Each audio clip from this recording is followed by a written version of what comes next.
Hello, America. I'm Lyle Rapacki reporting for Prescott E-News in Prescott, Arizona. This is Arizona Today.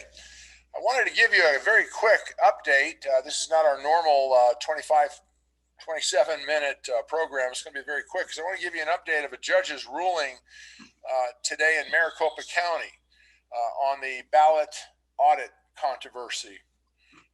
He ruled about 11:30, quarter of 12 today, and stated that the Senate does have access, legal access, constitutional access to the 2.1 million ballots in Maricopa County. Now, I'm going to read a couple of passages here from the judge's ruling, and I think this will make great sense, especially given what we've been discussing the past weeks and the arguments that have fruitlessly gone back and forth. Judge Timothy Thomason in Maricopa County ruled that the subpoenas the subpoenas the Senate issued, complied with statutory requirements for legislative subpoenas. Well, isn't that breaking news? We discussed this many weeks ago. We advised the Senate and the House leadership 15 weeks ago that they had the constitutional authority to do so. Now, in their defense, they did not know. It had been many years, 35 years maybe, since the legislature had ever subpoenaed anyone. So that's understandable. So it took a couple of weeks to teach what the Constitution had to say. But then attorneys get involved, and they had to play with what is. And then that took weeks. The judge said that and I'm reading from the judge's ruling, the Senate also has broad constitutional power to oversee elections. Did you get that? For those of you watching from clear across this nation, and as we've already talked about, thousands upon thousands, we're up in the millions watching this program, and we weren't prepared for that, and we've talked about that in the past too. Go to your legislature. You want something to do? Contact your legislature. Don't rest on just emails. They don't read most of them. Get on the phone. They don't respond to a lot of those. You may have to go in person and say, you need to read what the Maricopa County Superior Court just ruled in relationship to the Arizona legislature, the Senate, in the controversy of the ballot recount. So let me read this again. So wherever you're at, and we've had letters from virtually every state in the nation, not every, but virtually every state. The judge stated, quote, the subpoenas comply, the Senate subpoenas comply with the statutory requirements for legislative subpoenas. The Senate, the Arizona State Senate, which means your Senate also, all 50 states are equal. The state Senate also has broad constitutional power to oversee elections. That is critical right there. The Arizona legislature, and I'm still quoting, the Arizona legislature clearly has the power to investigate and examine election reform matters. This is what we've been talking about, and this is what all these arguments have been about, back and forth, delaying time. The president of the Arizona Senate, Karen Fann, who has been fighting a very good fight with Senator Borelli on this, and we've talked about this over the weeks, stated today on her way back up to Prescott. She lives here in Prescott, by the way. And so in her car, she was notified of the judge's ruling about noon. And she stated this on a phone consultation, quote, that this has never been about overturning an election. And we've said that. It's never been about that. Here's what the president of the Senate said, furthermore. This has always been 100% about voter integrity and finding the answers to all of our voters' questions about the safety and security and validity of the Arizona electoral system, end of quote. Absolutely correct. This has not been about politics, though politics has imbued itself throughout this whole system. This has been about election integrity. This has been about voter integrity. This has been about reassuring the voter that their vote counts.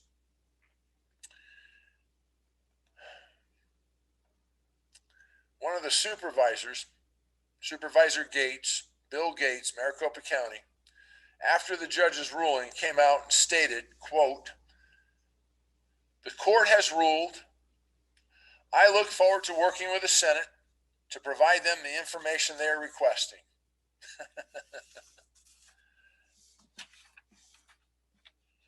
You know, Supervisor,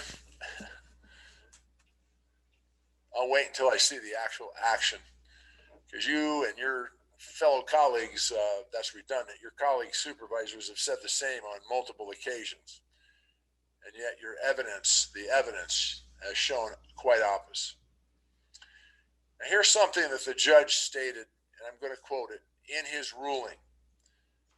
Judge Thomason stated that he lamented that the courts had become embroiled in a political fight, calling the highly bitter dispute between dedicated public servants and two branches of government regrettable.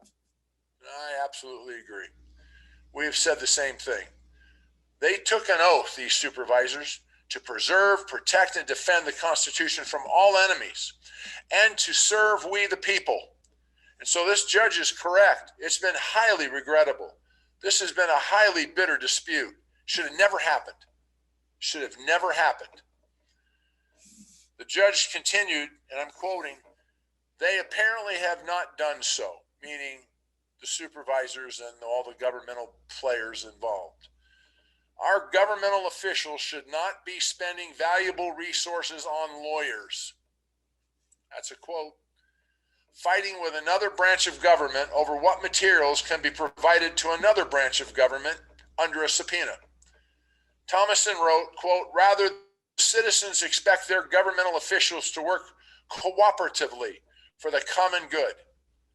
It is highly unfortunate that that has not happened here. When government officials resort to name-calling and threats, something has gone terribly wrong." Well, that judge is terribly right. This has been a terrible ordeal. Should have never, ever, ever happened. Some questions should have been raised. Some questions between both branches of government should have been asked. But I'm going to tell you, and we have shared with you over the weeks, the questions that had been asked were answered. They were answered fully based on the Constitution. Dragged their feet and played this game back and forth, delaying and delaying, hoping that the whole thing would go away, that you, the people, would forget all about it. And by the time, if there was ever an audit, and they were working to make sure it didn't happen, there would be nothing to see. Now, I'm going to share with you, last week, the county did its own audit.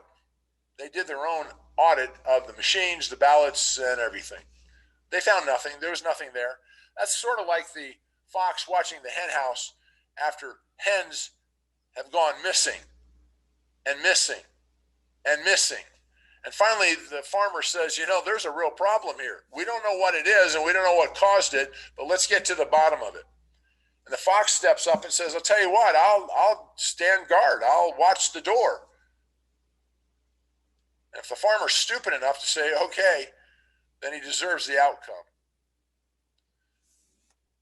Maricopa County supervisors went ahead after saying they would not do any of this. They would not audit. They would not forensically comply in any shape or form. They went ahead and said, okay, we'll do our own audit by their own people who had access all along to the machines, the ballots.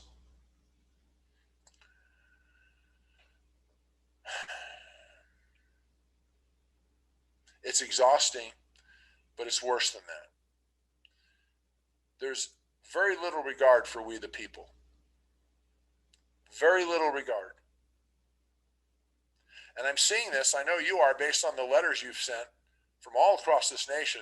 There's very little regard among elected officials for the preponderant majority of them, regardless of what state, regardless of what office. Could be school boards, could be city councils, legislatures, I just name them. There's little regard for the people. until a couple of months before election, and then all the rhetoric comes out. Well, the courts ruled today in Arizona, Maricopa County, that the state Senate has the authority, the constitutional authority, that the legislature does have the right to oversee all elections.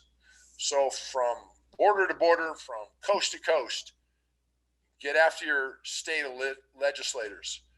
Tell them to look at what happened in Arizona today, and that you demand the same thing, especially in Georgia, Pennsylvania, Wisconsin, Michigan, New Mexico, Nevada.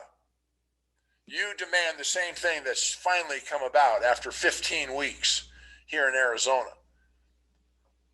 You demand that the state legislature in your state orders a recount, orders an investigation, orders a forensic audit of all materials, ballots, voting machines, tabulators, that the legislature does have the constitutional authority to oversee elections and to issue subpoenas and to get to the bottom of any questions that would jeopardize the integrity or the alleged integrity of the voting system. Now, let me wrap this up by saying this is not a joke. Right here, I don't know if you can read it very well. I'll do my best. In Arizona, this is House Bill 2700. This is a proposed piece of legislation in Arizona. You ready for this? I'm not making this up. That's why I hope you can read this. I can't see all the well, but here it is. Here's the complete House bill. If we open it up, you'll see it's numbered. Oh, I don't know if you can see that very well.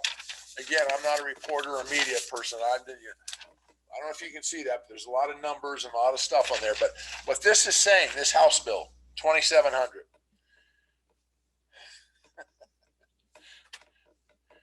is that the Board of Supervisors are asking for a $20,000 a year raise. I'm not making this up. In any county in Arizona, this is before the Arizona legislature, that's above 500,000, they want to raise it 20,000. So in Maricopa County, the county with these supervisors who have done everything they can to make sure that there is no audit, they want to raise their salaries from 76,000 to 96,000. They don't deserve 76,000. This is the bill. There it is. They want a $20,000 raise. That's chutzpah. I don't have any words for that, and this is not a joke. That's the bill. Ladies and gentlemen, thank you for your continued support. We're going to have more information on this Monday morning, this coming Monday. Today is February 26th, Friday, February 26th. This Monday, the Arizona Senate will be meeting to choose a forensic team to start the forensic audit.